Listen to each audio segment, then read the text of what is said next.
अपनी मां के लिए गिला इसलिए नहीं करूंगा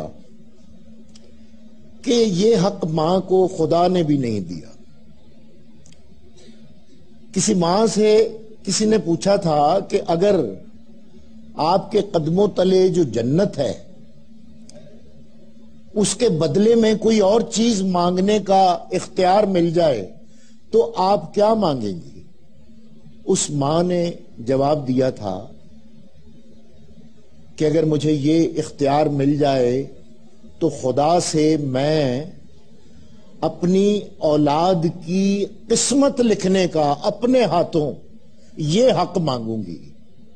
तो मेरी मां को जब ये हक ही नहीं था,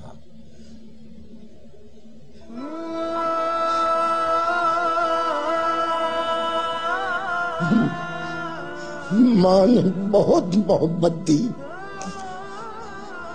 मगर मेरी मां के पास मेरी किस्मत लिखने का हक होना चाहिए था।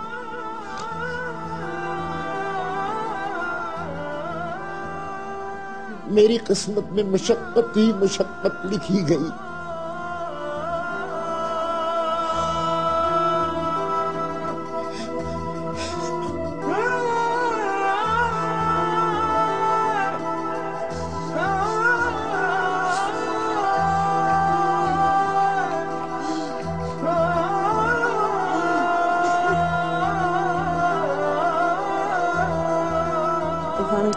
Thank you so much. मुझे पता है मैंने आपको फिर रुला दिया एक दफा।